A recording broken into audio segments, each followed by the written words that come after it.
So we are just going to venture upon a very interesting discussion on big data analytics. That's the talk of the town today. Before we start the discussion, I would like to take you back exactly 1 year back in the same month, 10th November 2016 evening. I don't know if anyone can remember. That was the day when the US presidential elections results were announced, and that was Mr. Donald J. Trump who came victorious, and everybody was absolutely aghast at the results. The reason was that the opinion polls, which were run for about 6 months with different news agencies, they had actually suggested that Hillary Clinton would be victorious, and the chance of probability was about 70% to 99%. Nobody in their dreams would have thought that this was supposed to happen, and all these results were done with cutting edge technology using big data platforms. And that was a tremendous kind of failure, because people didn't know what really happened and how this went wrong. I brought out this as an example of big data application because we are talking about, or we are going to talk about, the quality assurance part around big data. But I thought that this is a very, very great example, so that we all understand how quality assurance can play a very, very important role, and how big data applications today are making a mark on all of us in terms of our daily lives. And also quality assurance, how important it is for us. Data is hot today. Data is the new gold. It is very, very precious. One of the recent examples is Microsoft buying LinkedIn for $26 billion, and it is only for the 400 million records that they hold, which are the profiles of individuals like us and the connections between them. So that is the power of data. And I had very interesting discussions today and over the last week with all our esteemed panel members, and they are actually going to open the Pandora's box in terms of what all different opportunities it brings to all of us as quality assurance team members here at the conference. So let's put a big hand to our panelists, esteemed panelists today, and we have a great mix of the panelists. So on my left hand side, I have got Amit Hiremath, who is the CTO of Clarion Technologies, about 2 decades of experience. That's what he brings in. He started his career, working in data warehouses, so a very huge experience around databases. Then we have Mr. Paul Clapperton. He heads the financial crime and analytics wing of Barclays, and currently he is setting up big data practice for monitoring of financial crimes and data. Then we have got Sajjan here, who comes from Sharanabasappa Sajjan. He comes from KPIT, from the same company I represent, and he works in area of predictive analytics in the area of manufacturing. So he has got some interesting stories to tell you.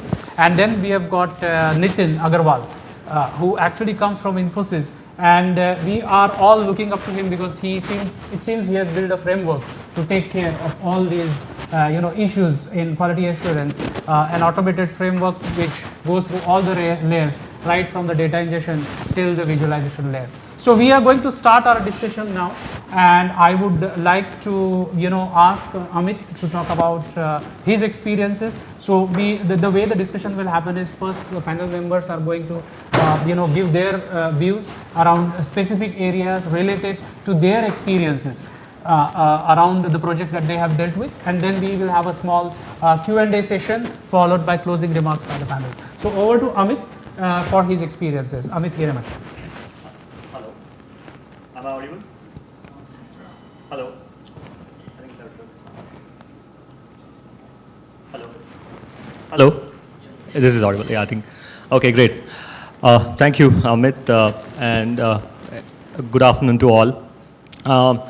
As Amit explained, I have experience of around 2 decades, but I had a privilege of starting my career during the initial times of data warehouse. I was part of a team which built one of the first data warehousing engines with Fujitsu, and also post that, I was also involved in integrating what we called that time as multi-dimensional databases.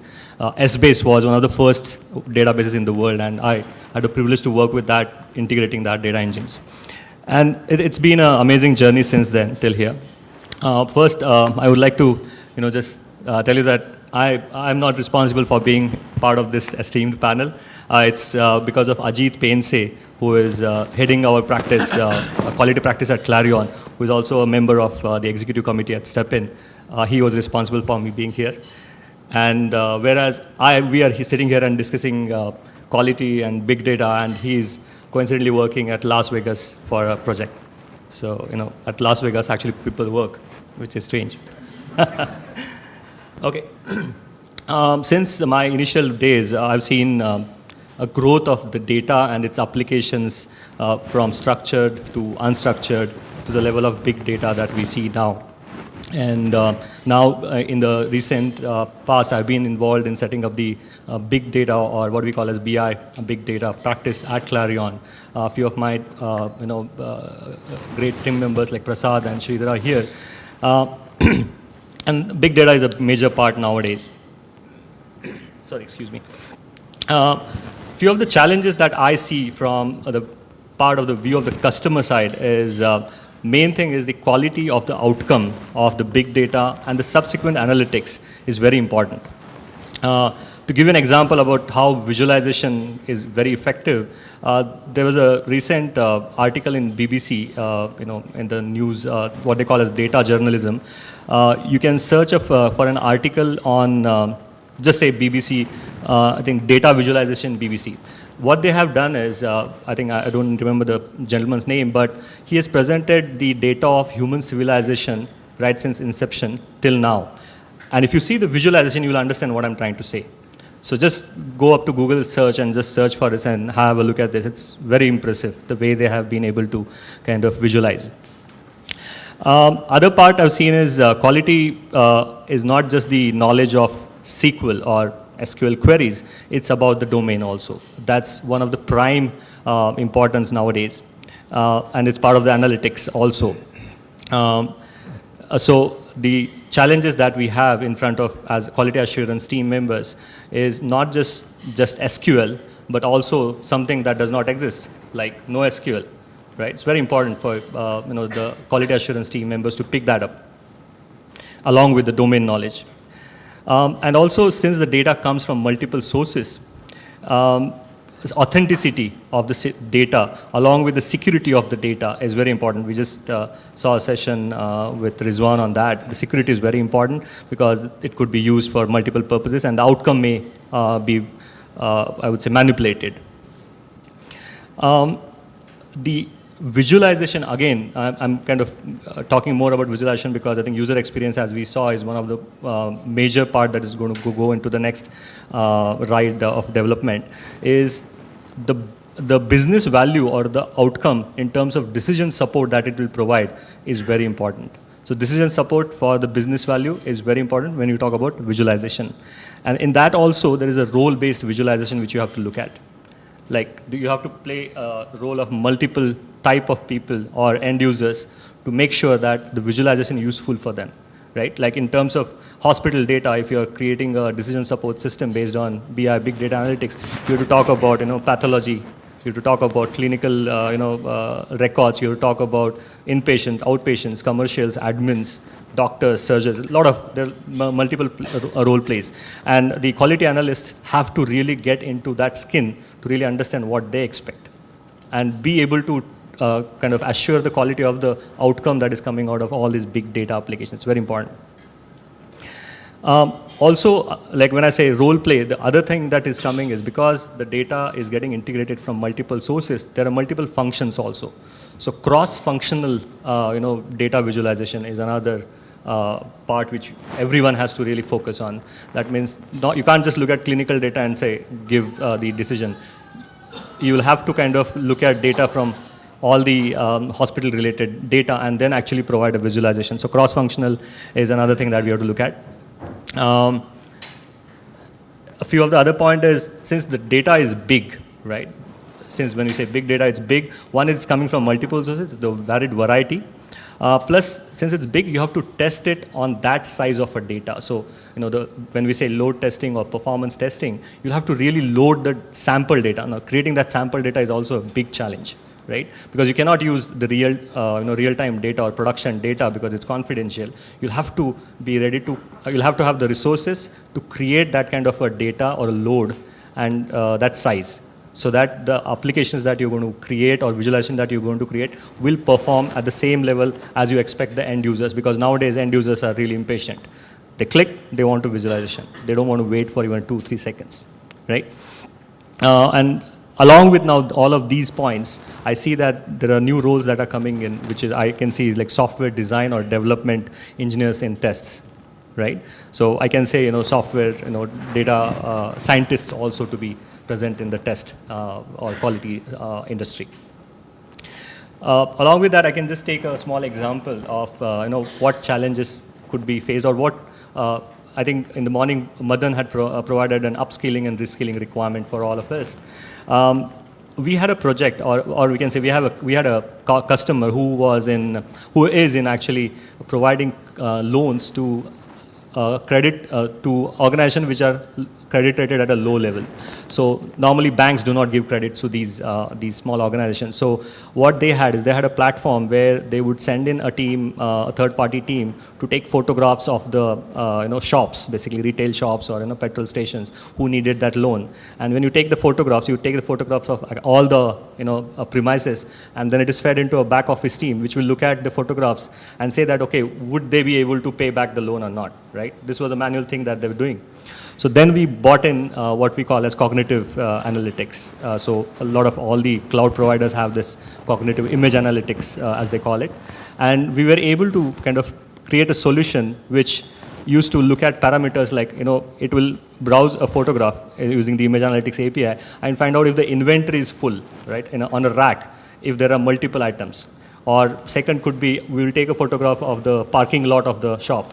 And if the parking lot is full, we expect that they may be doing well, the shop may be doing well, and they may be able to kind of actually pay back the loan. So these are just two examples I took, but there are many parameters like this which the backend team was already kind of processing. Now using the image analytics, we were able to kind of create the solution and actually increase or improve their rating time by almost 70%. So what that meant for them is they got actually 50% increase in their business, and the accuracy will keep on increasing as we move from 7 to 8 parameters now to more parameters. The accuracy will keep on increasing. So that's how the data or big data analytics or AI would also come in. Now the challenge here was finding out those attributes, and that's where I feel that the quality assurance. So when now they are moving from just testing or assuring that the quality of the system, but on the other side coming with creating the requirements. What kind of attributes we can look at to really provide the inputs in terms of the image analytics so that we can get the right kind of output. So I know that's about it I have in my mind, but I think any questions we'll take on later. Thank you very much, Amit. So I think what is coming out from Amit, that I could understand, and probably you could have, if you don't get a chance to work in a Bollywood, work as a tester, because you can play different roles. You can be a salesman or you can be a businessman and come into this big data arena. There's a lot of space here. So testing is not yet there. That's what I could get it. So let's move on to, so thanks. I think let's give a big hand to Amit for a very lively discussion. Now let's move on to Paul and try to understand, what all stories he brings in onto the table. Before Paul starts, just I wanted to share, his wife is Russian and he's still studying Russian. That's what he told me as his hobby. And he's a very fun-loving person. So over to Paul and to understand what he has to say today. Good afternoon, everybody. Thank you very much for having me here. I should say that when I came into the middle of the previous talk, I wondered if I was in the wrong place for a moment, and this was a hackers convention rather than a testing service. And I wonder if I look forward a year's time, how many of you will have had a career change and maybe working for government agencies with the new skills that you learned today. So really sort of delighted to hear that talk, very exciting. Just in terms of my background, I've been working as a sort of an application development manager for a long time. I've worked with a lot of testing teams, a lot of testing functions. I've seen good and I've seen bad. But the particular angle that I bring is having moved into a big data context about a year ago, having worked on a number of different platforms. So what's new? So I've encountered a number of things over the last year or so that frankly were surprising. I'm going to try and share some of those experiences. But first of all, think about what we're dealing with here in big data. So, as Amit said, I work in a financial crime function at a bank. We're particularly interested in payments. Payments is a growth business. Nowadays, in a London tube station, you can donate a couple of pounds to charity wirelessly using your phone, as opposed to putting a couple of pounds into that big box they used to shake. The massive volume of transactions, and I would estimate that over the next couple of years we're going to get to the point where we need to be able to sift through hundreds of billions of payment records in order to draw quick conclusions. So that's the scale that we're dealing with. Think about what a big data platform actually does. We go and get data from lots of sources, transaction systems. We store it. We move it through various different layers in our architecture, and as we move it, we change it, we transform it, we arrange it in a way that it can be queried or searched by an application. And what's the cost of a bug if you do that? What's the cost if that first level of transformation, if you make a mistake? You can't sort of fix the bug, post a patch to the system, apologize to your user, and get on with life. You have to fix the bug and then rerun all those scripts that first of all get the data, that move it, that transform it. And that can take days or weeks depending on the size of data that you've managed to accumulate over time. So to give you an example, it's not a real example, but it's the kind of thing that can happen, is if you wanted to evaluate all of your payments values against the pound, if you wanted to transform them using FX rates going back 5-10 years, if you made a mistake in that, you would need to recalculate the value of every single payment historically, and then pass that again through the system, through the different layers, and that is a big exercise. So the first thing to do, be aware of the cost of a bug. The second piece of advice I have, and I think this was something also mentioned, was, you've got to volume test early. So historically, what have we done? We've done our scenario type testing, our functional testing, and the performance or volume testing is perhaps something we do as the final phase before we go into production. And we have a very real example where we did that. We tried to do that in a big data environment, and it wasn't that the performance of the system was slow. It just didn't work. It didn't finish. The jobs didn't run. And the reason, which we wouldn't have predicted, was something called skew in the data. If you think about the fact that we're a UK bank, most of our customers are UK customers. I think we had allocated all of our customers to segments on the hardware via country. So we had all these tiny little segments for all the other countries in the world, and a massive one for the UK, and it didn't run. And that was something we discovered a week before go live. Needless to say, go live was somewhat delayed as we had to re-engineer that from the beginning and push it through. So be aware of volume and test early. That's my strong advice there. The other thing that I find is to construct your test cases thoughtfully. Think about how you're going to use a particular test case. Is it for functional testing? Is it for volume testing? Is it the type of testing you're doing to represent as well as you possibly can what production will look like? Because there seems to be a tendency to go and get a load of data, shovel it through the system without really knowing what is expected out the other end. And probably this is a simple, basic thing for a room full of testing professionals, but it seems to me really important that we do this. And bearing that in mind, if you are going to test with volume, if you are going to test a really, really large data set, just be aware of the limitations of manufacturing that data. So if you use my example with the skew in the data, I could very easily have taken a data set that had a payment for the UK, a payment for France, a payment for Germany, and taken 10 payments and multiplied that 1 billion times and said, I've got a production data set. I would never have found that bug with the skew. So unless you're really, really confident that you know what your production data looks like, get a copy. But that's hard to do, right? Because you're not allowed to copy production data sets, particularly if you work in financial services, because it's confidential. So, you either have to mask it, or you have to have a pre-production environment which is managed to a production standard that you can put that data into unmasked. And sometimes also, if you're doing some of the things we need to do in a big data environment, you can't mask the data, actually. If you're looking to try and match people's names, and people have abbreviations of their names, if you encrypt that and try and match the encrypted values, you're not going to pick up on, to use English names, Matt or Matthew, Dave or David, Ned, Ted, Edward, all these different variations of a person's name. So, again, the masking of the data is something that will tell you something about the shape of your data, but isn't necessarily the thing that's going to answer the questions for you. And my final sort of piece of advice before I kind of wrap up is, if you're, as we are, in the middle or probably towards the end of a long chain of systems, and data architectures nowadays are not isolated. You have your authoritative data sources, and the data flows down through potentially many layers until it gets to its destination. To try and simulate that end-to-end flow in a pre-production environment is going to kill your project. It's going to kill, in fact, the organization if you have to do that. You have to be able to simulate your source, but you've got to be able to simulate it well. You've got to have those test data sets, copied from production, masked if possible, which allow you to test in isolation within your boundaries. Because again, if you don't do that, that can be a real challenge to your organization. And those are my sort of key observations after a year in the big data space. So thank you. Thank you very much, Paul. I think, yes, let's give a big hand.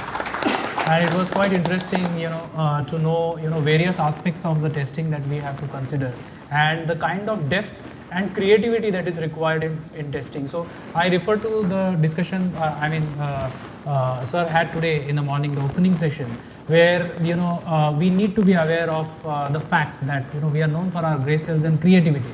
So the tester's job, how from an assurance perspective, how creative it can be from a big data perspective is what the story Paul has brought into the table.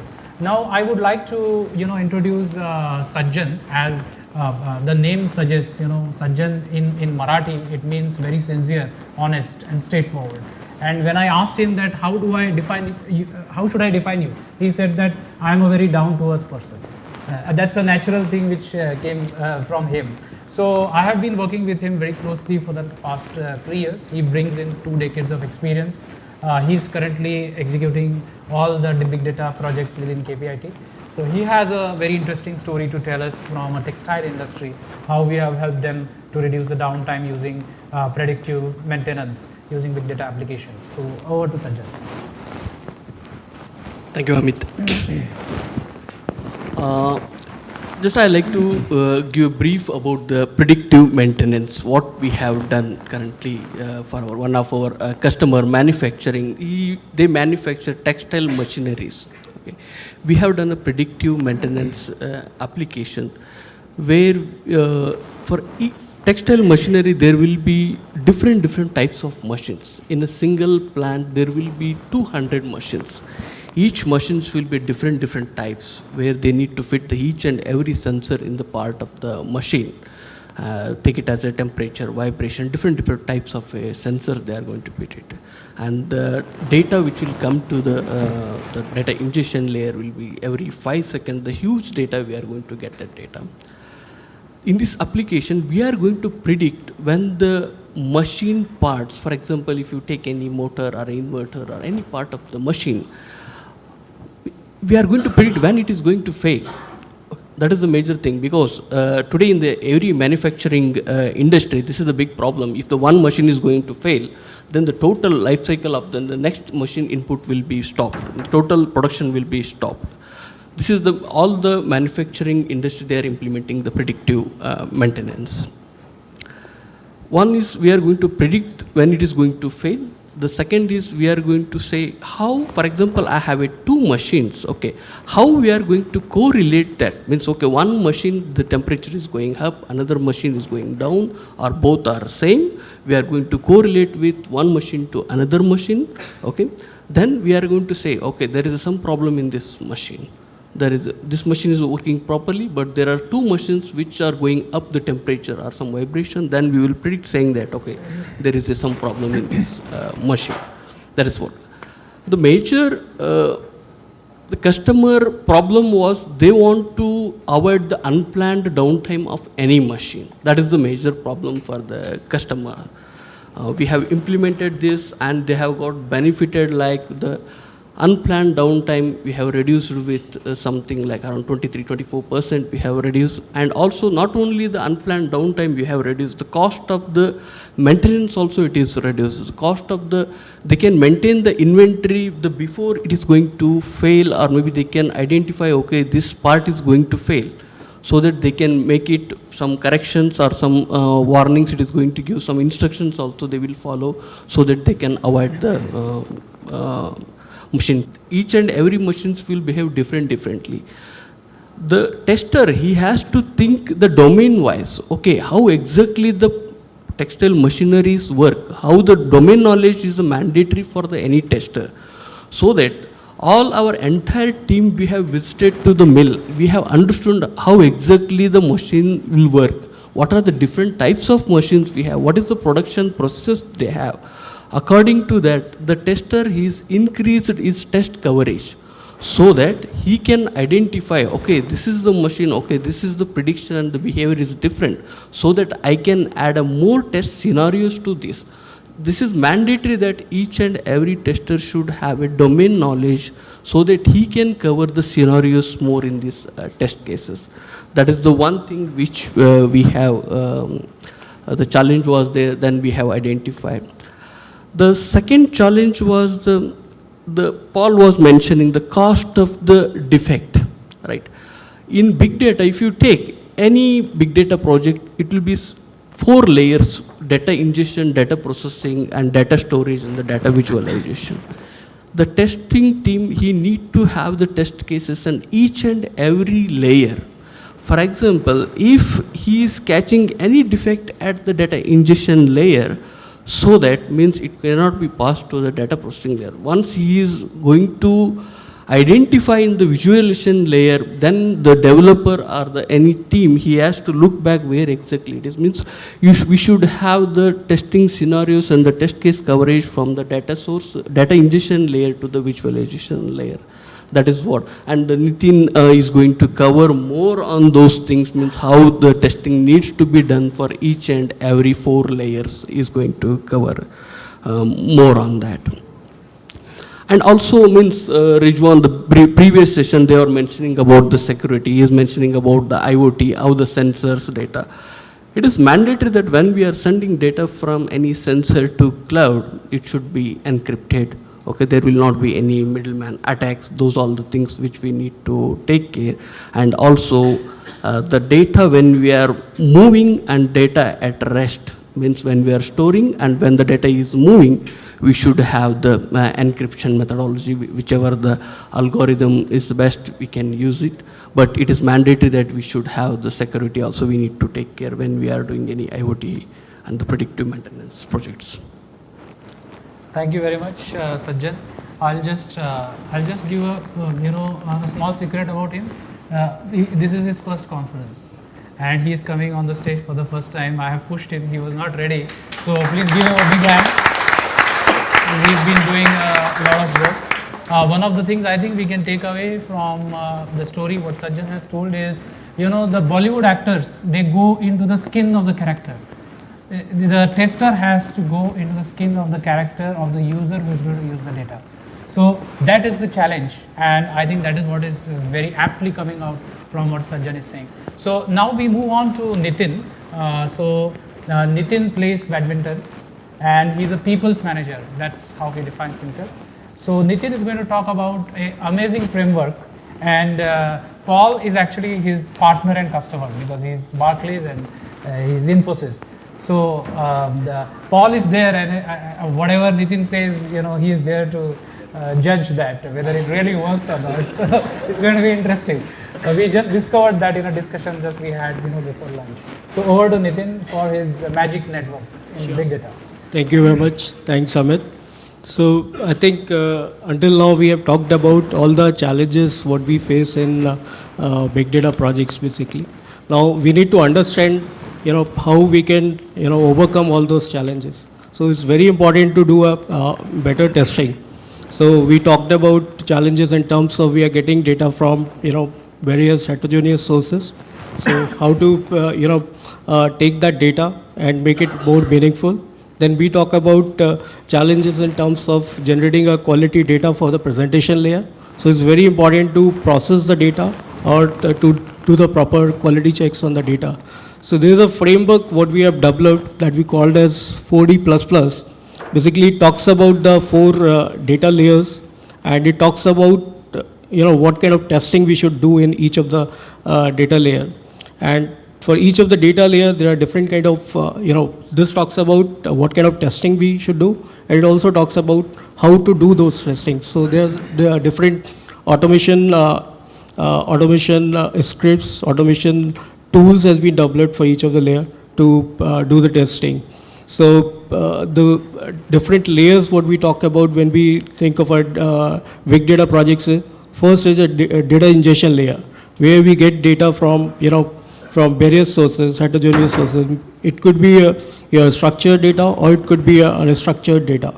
So the most important thing is to process that data and check the completeness of the data. The data has completely moved from all your sources to the data ingestion layer. So that is different checks what we have to do is the data completeness, and the data has been moved completely to our data ingestion layer. Then comes to the data transformation layer. It talks about basically data transformation layer is more about your segregating your junk data and the correct data or the good data which could be used for further reporting. So it's very important to segregate your junk data, because the kind of data we get nowadays in through data ingestion layer is, it could be anything. It could be social media, it could be weblogs, it could be emails, it could be images, a lot of data which we are getting. And segregating the correct data is very important, and making some relationship between that data, since this is coming from different sources. So that is very important. Then the third layer comes as data quality or data mining layer, where we talk about having the quality data or correct data which will be go to the next layer, that is the presentation layer. So data quality layer, when we talk about, it's more of doing a statistical analysis of the data or relationship analysis of the data. So statistical analysis, when we say, so see, how much correct data we have, or checking the quality of the data, which can be taken to the next layer. And the final layer is a data presentation layer, which is something about presenting the right data or doing the report checks basically. It could be a W report or any form of any report. So report testing is also very important, because that is the end user is going to see. That's what Amit just talked about. The data visualization is very important. So that is a very important layer, and we need to have a proper checks onto the data presentation layer. Now coming to, this is the framework. Now the kind of, perform all these testing across the layer, we need some automation framework, because automation framework or the data, because we are getting, sometimes the big data environment has data in Abro format, Parquet format, or ORC format, which are not directly readable. So it's very important to do a data checks on these unreadable format. So there's a automation tool developed by us that is known as open source sandwich automation stack, basically, which talks about converting all this unreadable data and bringing it into a readable format. So bringing, let's say, Abro file to a text file or Parquet file to a text file, and do a data comparison between text to text. So basically this tool helps us in doing the 100% data comparison. Because with if you do not have any data conversion tool, you cannot do a 100% data comparison. So it's very important to do a 100% data checks, because the kind of data we are getting, it's quite big. So doing a 100% data validation is very important part of the overall big data validation. So that is the tool what we have. Apart from that, there are a lot of different utilities like data comparator, which basically compares the data between different layers.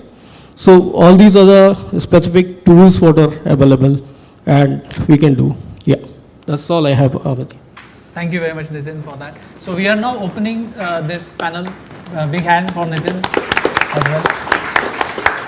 So we are opening this panel for Q&A. So anybody who is having any specific questions, they can, ask the panels and panels can address that.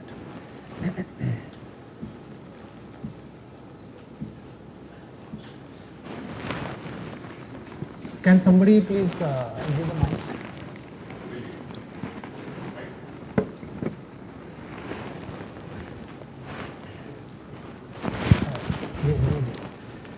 This is more from maybe industry need to look at creating a new roles in the testing area itself. Knowing the pain points and the needs that we have, especially from a big data perspective, if you consider the banks especially. Now, if any customer walks into my bank, he may be having a different dimensions from a retail banking perspective, from institutional lending perspective, from lending loan perspective or auto loan perspective. I need to know how much potential this particular customer is carrying. Today we may talk about many entrepreneur level application, but we don't want to go there. Rather, we want an application where this information is going to be pumped up, and so that I can talk to the customer and then and there itself and evaluate. In such scenarios, every line of business has its own way of identifying the data or capturing the data. And now, what Nitin said, we need to have some kind of a frameworks available. Now, the industry is pressurizing the testing community to look through domain perspective, to look through the development perspective, to look through the infrastructure perspective, to look through the various other dimensions. In such scenarios, is there any thought process or is there any point where we can talk about like DevOps? Now they are merging out. Similarly, now the testing community, majority of the testing community sitting on the functional domain side, functional testers. Now they are slowly evolving toward the automation side. Again, further we need to evolve. So is there any thought process or any idea you all think about where we can evolve these testing roles further down? Paul, do you want to take? So it's a complicated question and probably a complicated answer.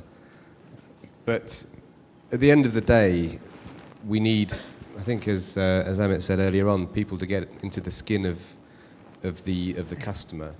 We need people to think in a testing way, and we need people to be able to come at a problem, come at a system from every different angle that is necessary. We need people to think of all the scenarios. We need people to think of everything, and that isn't going to change in a testing situation.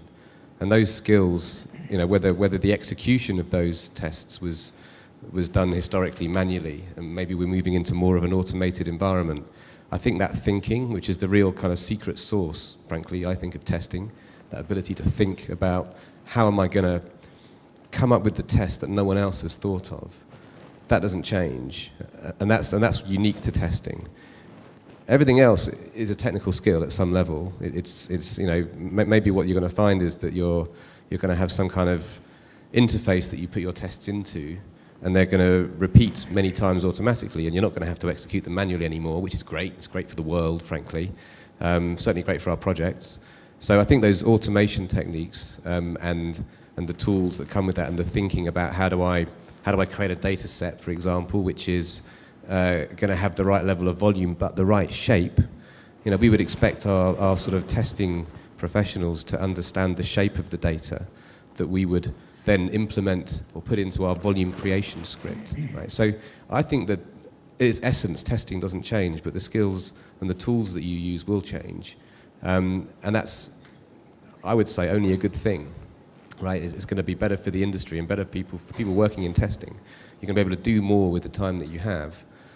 And I guess, I don't know if that answers the question, but that's how I feel about it. I feel that there is still that essential element to it. I don't know if anyone else wants to have a...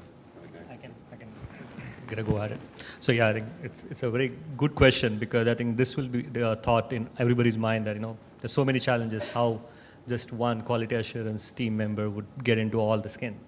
Well, I think that is where the whole opportunity lies, right? You have so many things that are open for specialization. So you have 4 layers of the data. At each level, you can become an expert, right? Some people may be expert at identifying the right kind of data, right? Which is data ingestion or data processing, right? Then the data storage or data analytics part, some people may be very good at, how to get into this end user skin and understand their psyche about, okay, what they want to extract out of this. So at each level, there is a lot of specialization is available, and I think as depending on your skills, abilities, you can get into that. Apart from that, there are many tools which are available, which need kind of real experts to be implementing, because when you're talking about big data, the cost of any mistake is very huge. Small mistake will turn into a big mistake. So learning the right kind of tools and then having the right kind of specialization becomes the key point there. So don't look at everything. Start focusing on one thing at a time. Just to add to what you people have said and the basic question, yes, I think there is definitely a need to look at the roles within the big data space, because what we have seen as a testing practice, and because I am dealing with various practices within KPIT, most of the smart guys have become the backbones of those projects. So one of the guy who works with Sajjan, I mean, he has almost molded that person, and all the developers might leave, but he will not leave that guy, because he knows each and everything right from that end-to-end process. So that is where the value the testing community can bring in, and probably we need to define some good roles for testers, because they are like directors of the movie. They are actually running the whole show. They know the outcome, they know what is that is coming inside, and they know what is their customer expectation, but they are in the background. So I think it's a very, very valid question, and probably we need to think through it and coin some very interesting roles for those guys. Most of the guys are already doing it, but they are not in the limelight. Any other questions we can take?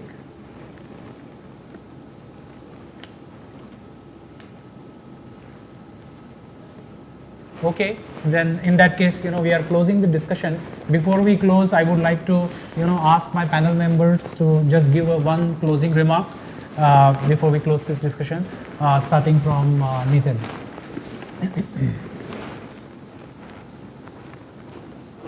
I think from big data testing perspective, in my view, I mean, there's a specialized kind of testing. So you need to think about what Amit was talking about, the SZ kind of role, where the new kind of role which is emerging, software developer and test. So that is very important to understand the technology and understand the what kind of testing is required. So it's not all about web-based testing or functional testing. So you need to have right kind of skills to do a big data kind of testing. Yeah. Thanks, Nitin. Sajjan. Yeah. My suggestion to the QA team is they need to concentrate more on the security testing, because most of the projects which are coming in the big data is IoT, the projects which we need to concentrate on. Other one is the performance testing, because the data which is coming is very huge, which I talked about the previous. It is the one day 20 GB data is coming in. Okay, to try for any performance tools and take the training, and means you can enter into the big data. Amit, your closing remarks. Sure. So in summary, I would say that the assurance should kind of get on the other side of the development or big data applications and focus more on visualization, the domain data, and how they can create the requirements and solutions. Like the image analytics project that we did, the solution came from a very simple discussion with one of my colleague here, Prasad, who came up with this idea that image analytics is possible, and actually we were able to provide the solution. So be on the other side, open up your mind to whatever minuscule thing you can think of, just go and take a dig at it, because it will become big once with the big data. Yeah, thank you. Thank you, Amit. So I think we've all spoken quite a lot about the cost of a bug. So my first piece of advice is don't panic, right? we still need to release to production, and it must be quite scary sometimes to hear the consequences of getting it wrong. I think with all of the things that we've been talking about today, particularly automation around testing, DevOps, if you've tested something so many times automatically, the chances are that it isn't going to go wrong unless the strategy is wrong, perhaps. But don't panic. But also, if you do have something that goes wrong in production, let's think about how we recover quickly. And that's something as well which we tend to forget sometimes in testing, which can, if our recovery processes are wrong or assume that you can rerun a job, perhaps, that's the kind of thing that also can trip us up. But overwhelmingly, don't panic, do your stuff well, use the automation, and it'll be okay. Thank you very much. So we are closing this panel discussion here. Thanks for your patience and listening to this discussion. Thank you very much.